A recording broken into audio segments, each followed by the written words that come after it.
به نام خدا. سلام دوستان عزیزم، وقتتون بخیر باشه.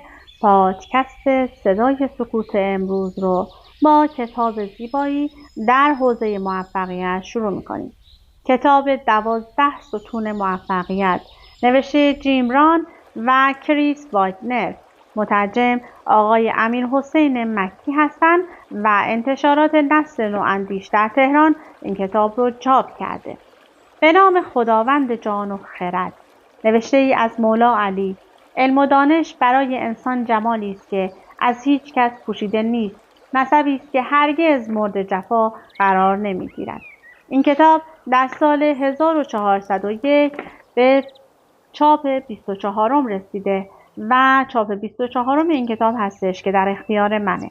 ابتدا سخن مترجم: آنچه دیگران درباره کریس وایتنر گفتند، پیشگفتار 1، پیشگفتار 2 و 12 فصل هستش و در انتها هم درباره نویسندگان و کریس وایتنر صحبت شده. ابتدا نوشته پشت جلد کتاب رو برای شما میخونم و سپس کتاب رو با هم شروع میکنیم. ماشین مایکل جونز در کنار جاده از کار میافتد و این رویداد زمینه‌ساز رابطه‌ای میشود که زندگیش را دگرگون میکند. او پیاده به راه میافتد تا مگر از خانه‌ای در آن حوالی کمک بگیرد. چند قدم آن طرفتر در پشت پیچ جاده عمارتی مجلل و با شکوه به نام 12 ستون نظر مایکل را جلب می‌کند. چارلی، سرایه‌دار این عمارت، در راه اندازی ماشین به مایکل کمک می‌کند و رابطه‌ای که میان آن دو شکل می‌گیرد منجر به این می‌شود که چارلی اسرار موفقیت آقای دیویس، صاحب مقتدر و ثروتمند عمارت 12 ستون را در قالب 12 ستون موفقیت به مایکل آموزش دهد. این رمان جدید از جیم ران و کریس وایتنر انگیزه موفقیت و پیشرفت را در شما ایجاد می کند و باعث می شود به سطوح بالاتر زندگی خود صعود کنید. گوشه ای از آنچه در 12 ستون خواهید آموخت: زندگی سالم، موهبت روابط، تحقق اهداف، استفاده درست از زمان، همنشینی با بهترین افراد، یادگیری در تمام عمر، رشد مالی تابع رشد فردی است. یک رابطه مؤثر باعث ایجاد تفاهم می شود. دنیا همیشه به یک رهبر بزرگ نیاز دارد. به یادگار گذاشتن میراث که میشه 10 ستون و احتمالاً 2 ستون دیگه هم جزء عناوین فصل‌های این کتاب هستش. با من همراه باشید که سخن مترجم رو شروع کنیم. همه انسان‌ها در آرزوی موفقیت و رسیدن به مدارج عالی به سر میبرند، اما در نهایت تعداد معدودی از آنها به آرزوی خود میرسند. در واقع اکثر مردم به زندگی بی‌حاصل و پیش پا افتاده تن در می‌دهند، بی آنکه از قابلیت‌های نامحدود خود برای پیشرفت و رسیدن به خوشبختی استفاده کنند. حال این سوال پیش می‌آید که دلیل موفقیت آن عده معدود چیست؟ به طور قطع جوابی نیست که بخت و اقبال به آنها یار است. باور کنید در این دنیا هیچ چیز با ارزشی راحت و از روی شانس به دست نمی آید. افراد موفق به این دلیل به موفقیت دست یافتند که شایستگی آن را داشتند و شایستگی آنان به این علت حاصل شده است که با اصول موفقیت آشنایی پیدا کرده و آن را به کار بستند. جیم ران و کریس وایتنر که هر دو از مشاهیر برجسته آموزش موفقیت و رشد فردی به شمار می‌روند، در کتاب 12 ستون‌های موفقیت را در قالب داستانی جذاب و خواندنی به ما می‌آموزند. به طور حتم با مطالعه این کتاب ارزشمند با اصول موفقیت و خوشبختی آشنا خواهید شد. اما فراموش نکنید که فقط آشنایی با این اصول کافی نیست و باید آنها را در زندگی خود به مرحله اجرا بگذارید تا مؤثر واقع شوند. امیدوارم که از این کتاب به خوبی منتفع شوید. دیگر اینکه از شما خواننده گرامی تقاضا می‌کنم هر گونه نظر یا انتقاد خود در خصوص ترجمه این کتاب را از طریق آدرس پست الکترونیکی زیر با من در میان بگذارید. amir@yahoo.com در خصوص ترجمه این کتاب اگر توضیحی دارید میتونید به ایمیل آقای مکی در یاهو پیام بفرستید. در آخر لازم میدانم از الطاف و مساعدت‌های جناب آقای بیژن علیپور مدیر محترم و فرهیخته انتشارات نسل نواندیش و کلیه دستاندرکاران این مؤسسه فرهنگی سپاسگزاری و قدردانی کنم. با آرزوی موفقیت و سربلندی همه شما سروران. آنچه دیگران درباره کریس وایتنر گفتند.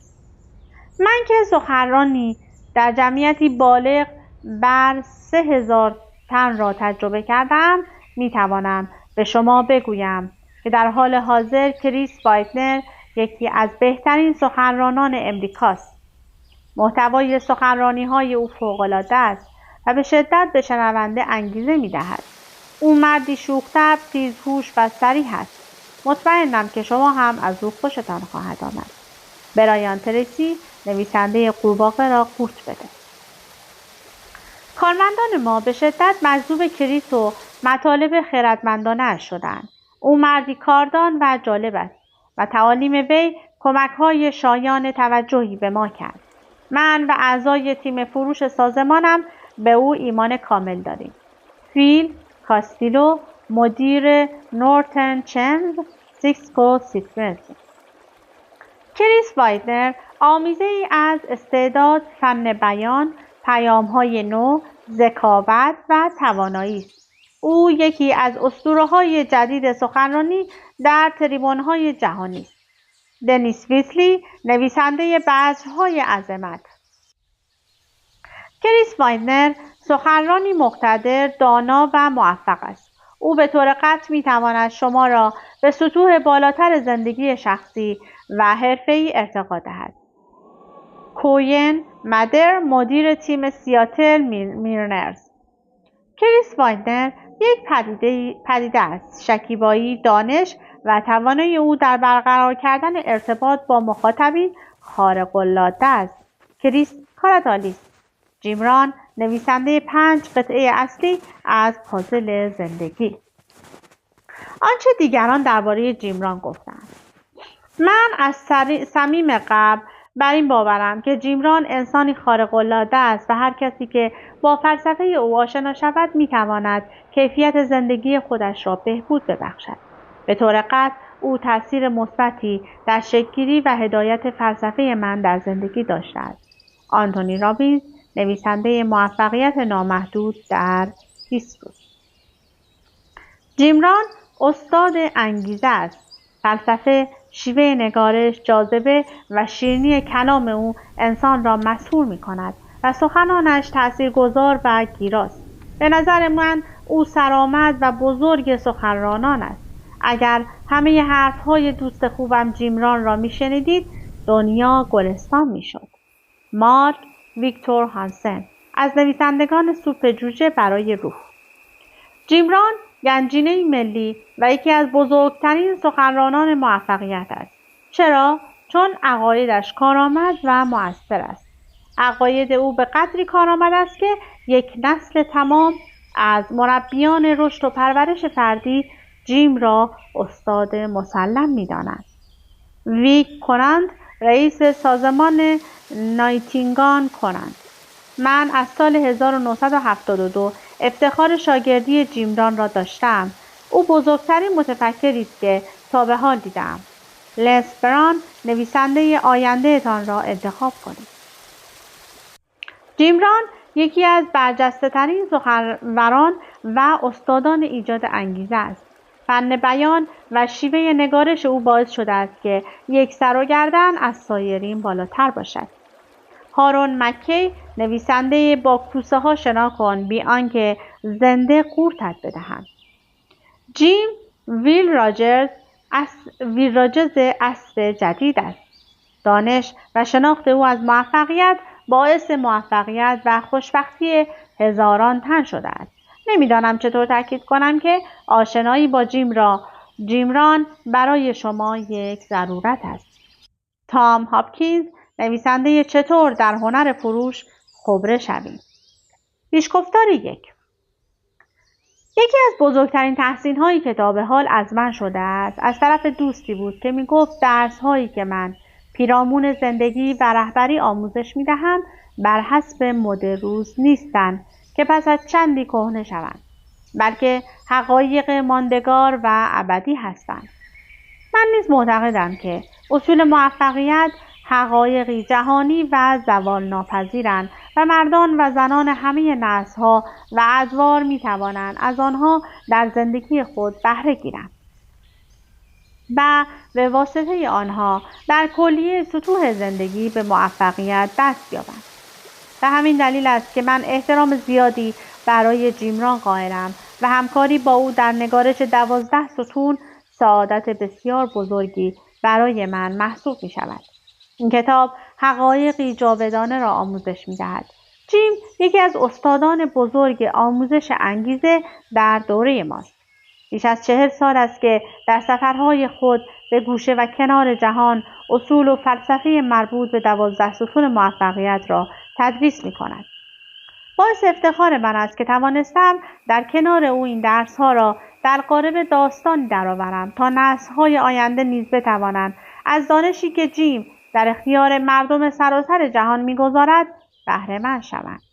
جیمران در دهه‌های 1980 و 1990 برجسته‌ترین فیلسوف امریکا در زمینه کار و تجارت شناخته شده و پیام او در قرن 21 نیز زندگی میلیون‌ها تن را در سراسر کره خاکی تحت تاثیر قرار داده است.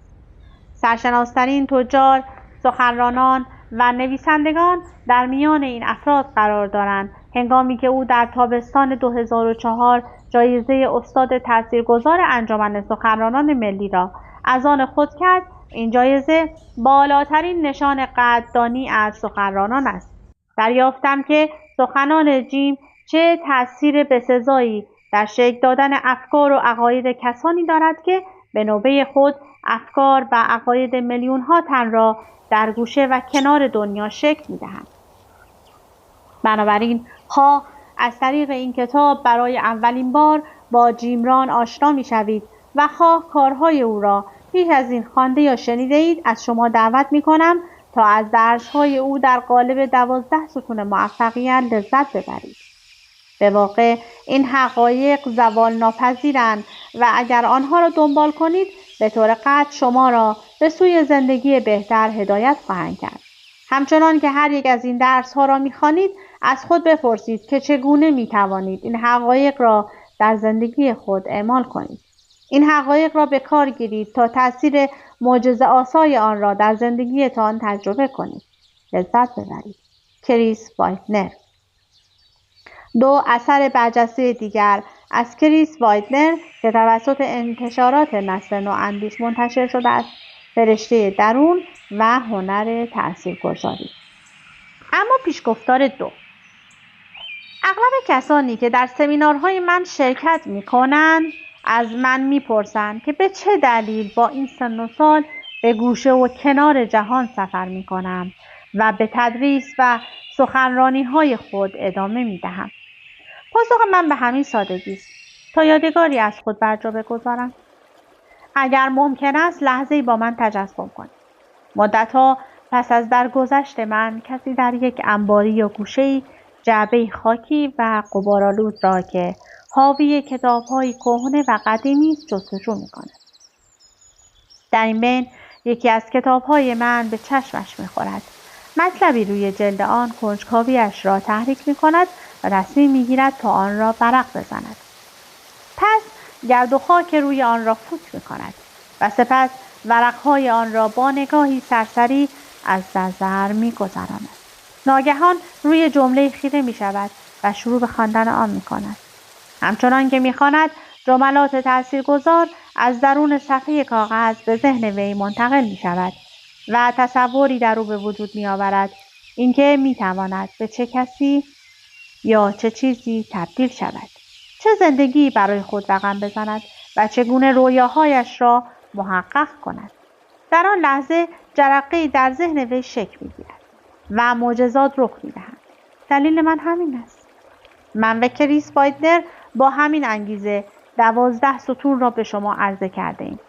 قصد ما این بوده است تا اصولی را که بیش از 40 سال است تدریس می‌کنم در قالب داستانی جذاب و منحصر به فرد درآوریم که از 3 شخصیت اصلی به نام‌های مایکل، چارلی و آقای دیویس تشکیل شده است. من و کریس امیدواریم که شما با خواندن این کتاب موفقیت‌های کنونی و آنی خود را روی این ستون‌ها بنا کنید.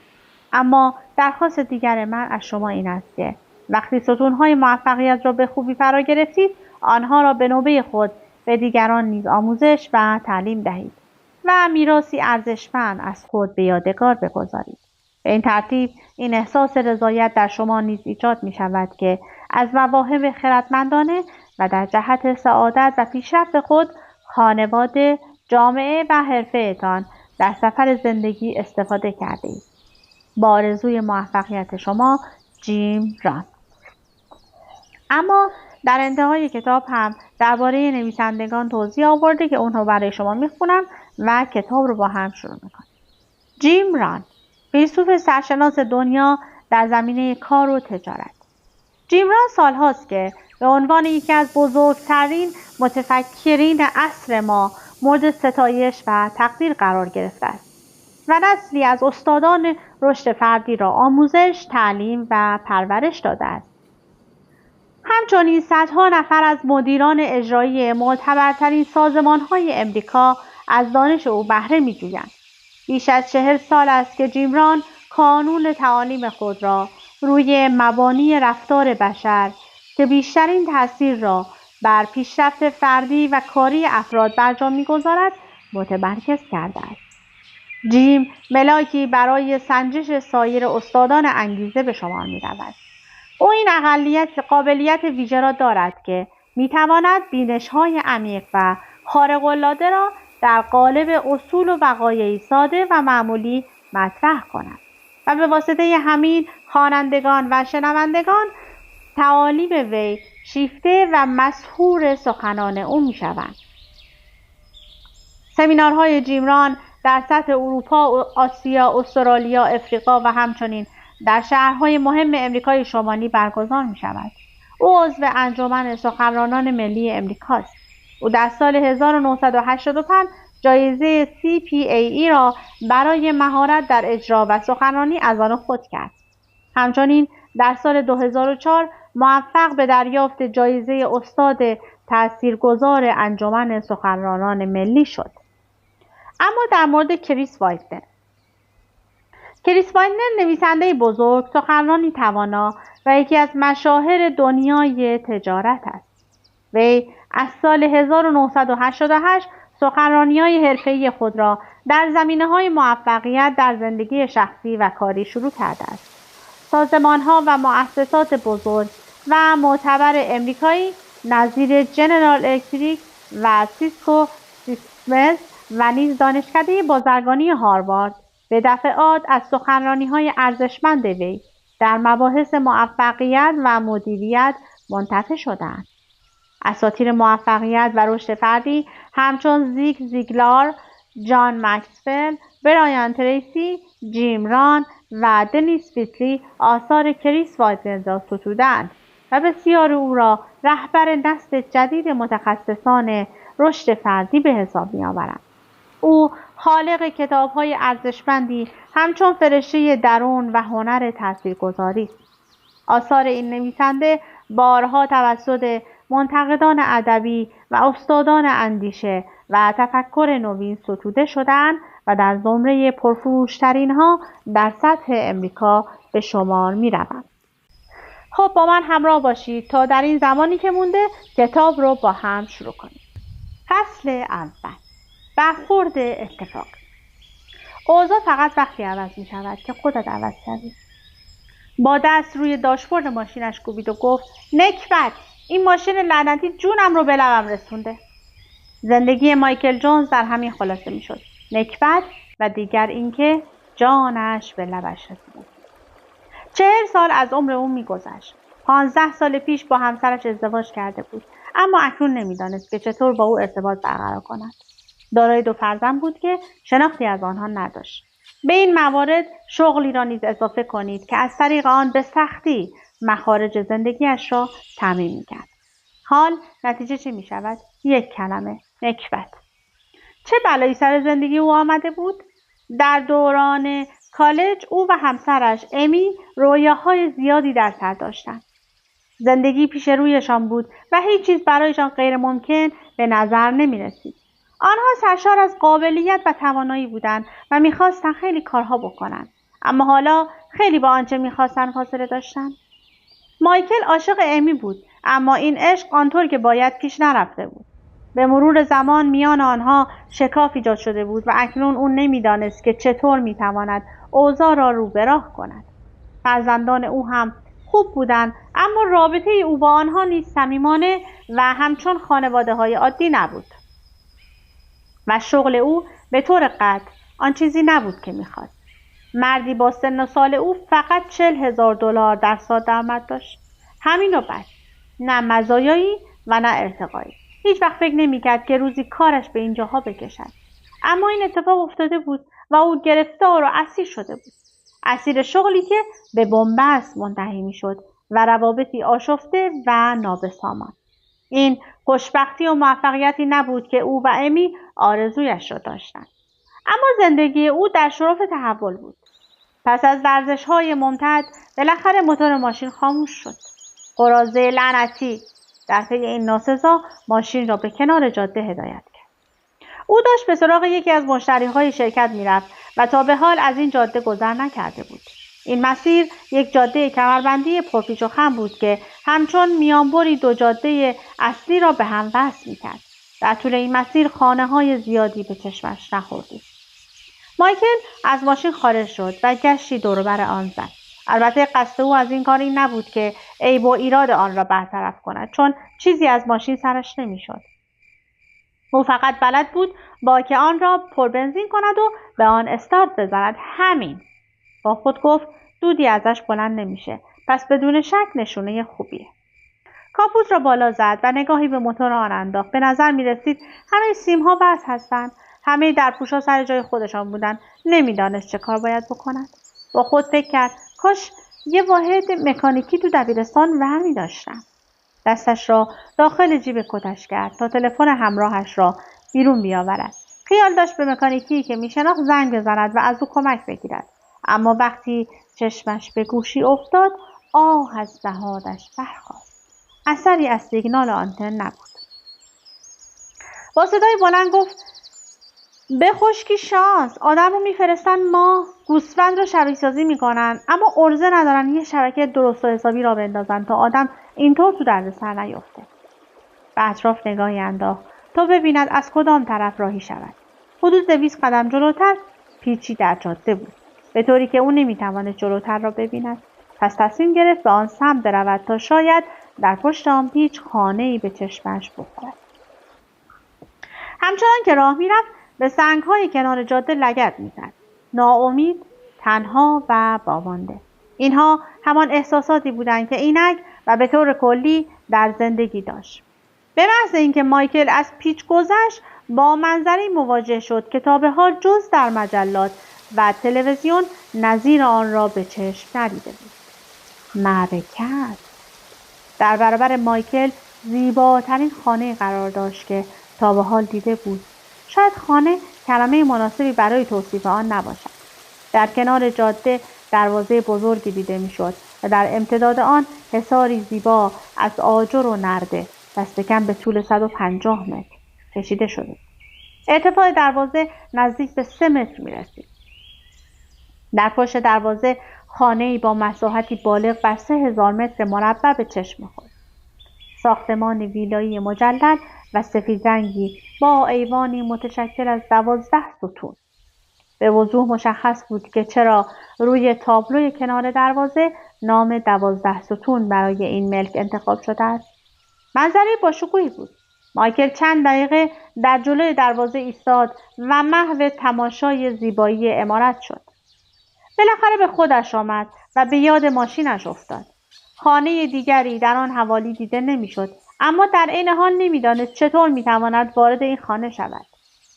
درست در همین وقت از محلی که شبیه یک کارگاه به نظر می رسید و در سمت راست جاده منتهی به عمارت واقع شده بود، سر و کله پیرمردی با لباس کار سفید پیدا شد.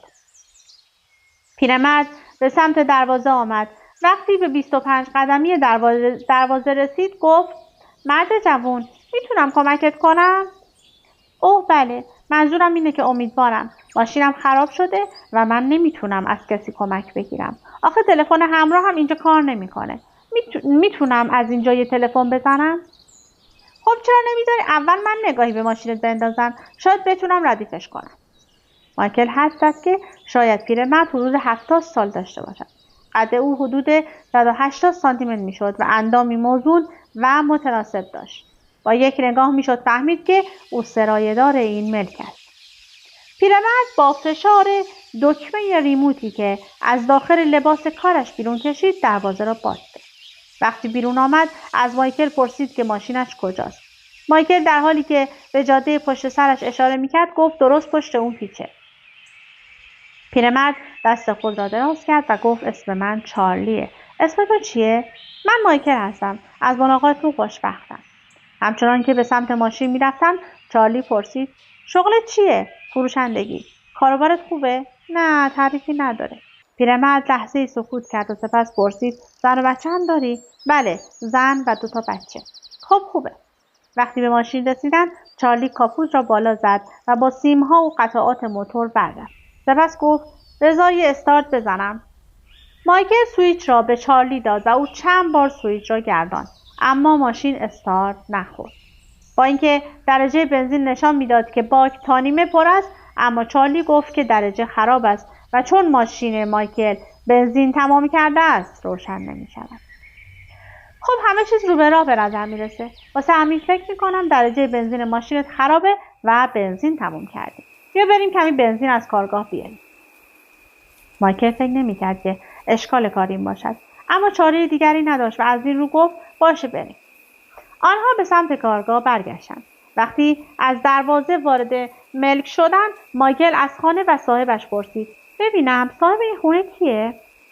آقای دیویس صاحب اینجا هستن. اون و همسرش 20 سال پیش اینجا رو ساختن. ایشون تاجر خیلی موفقی هستن. البته کارشون یکی دوتا نیست، کار جور و جوری دارن. باید آدم خیلی موفقی باشن. این خونه چند متره؟ زیربناش حدود 4000 متر مربع میشه. از اینجا معلوم نیست، اما یک استخر سرباز و یک سالن استخر سرپوشیده به مساحت حدود 1200 متر مربع همون پشت هست.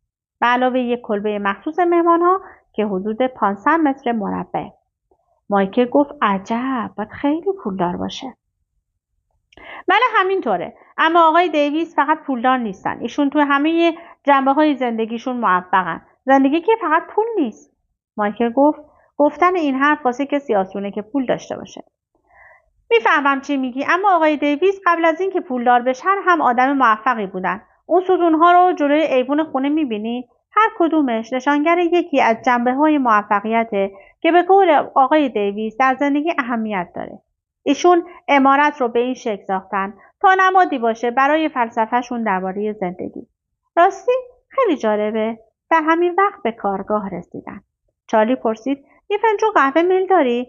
همین پیش پای تو یه قوری دم کردم. بله البته یه فنجون میخورم. مایکل نگاهی به دور و برش انداخت. محوطه کارگاه به بزرگی محل سکونت او بود. هر ابزاری را که فکرش را بکنید در آنجا یافت میشد.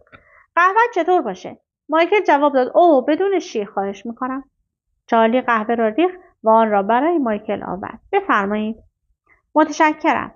مایکل جرعه‌ای از آن نوشید و از پنجره کارگاه به خانه نگاه کرد. خیلی دلم میخواد من هم تو زندگی اینقدر موفق بشم. چارلی گفت مطمئنم اگه بخوای میتونی. خب راستش طی 18 سال گذشته تمام سعی خودم رو کردم اما هیچ پیشرفتی نداشتم. چارلی پرسید به طور حد خیلی سخت کار کردی؟ آره؟ بله خیلی سخت. از سخت هم اونورتر. از صبح تا شب کار میکنم تا دیر وقت چون میکنم. چارلی گفت شاید مشکلت همین باشه. مایکل با تعجب پرسید به عقیده شما سخت‌کوشی اشکالی داره؟ نه، سخت‌کوشی به خودی خود اشکال نداره، اما آقای دیویس همیشه میگن اولین ستون موفقیت اینه که آدم بیشتر روی خودش کار کنه تا روی کارش. مایکل گفت نمیفهمم این یعنی چه؟ همونطور که بهت گفتم آقای دیویس دارنده اون 12 ستون موفقیت هستن. ایشون میگن رشد فردی اولین ستون موفقیت محسوب میشه. موفقیت وقتی حاصل میشه که روی رشد و پرورش خودت کار کنی. پس بیشتر از کارت باید روی اصلاح و پرورش خودت تلاش کنی.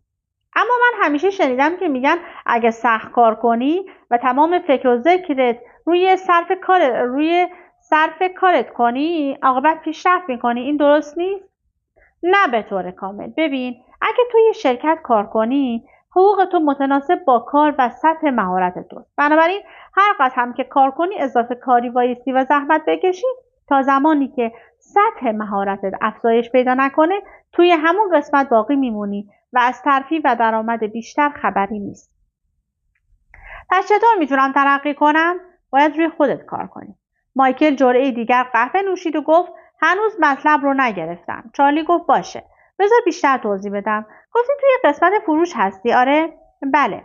خیلی خوب. پس پولی که در میاری بستگی به مهارت تو در فروش داره. یعنی تا وقتی که مهارتت در فروش در یک سطح ثابت بمونه، هر قدر هم که تلاش کنی درآمدت بیشتر نمیشه. راهش اینه که فروشنده بهتری بشی. و رمز تبدیل شدن به یه فروشنده بهتر این نیست که روزی 5 ساعت بیشتر روی شغلت کار کنی، بلکه اینه که روی خودت بیشتر کار کنی. مایکل، بیشتر از شغلت روی خودت کار کن. خب چطور این کارو بکنم؟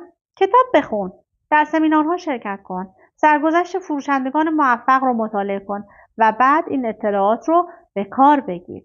از این معلومات استفاده کن. این ایده ها رو به طور روزمره با کارت تلفیق کن. به این ترتیب به همان 10 تا مشتری که در روز زنگ میزنی میتونی بیشتر بفروشی، چون فروشنده بهتری شدی. خب دوستان عزیزم، خیلی هنوز از این کتاب مونده و حتی از فصل اولش و در این فرصت کم فکر نمی کنم بتونم برای شما بخونم.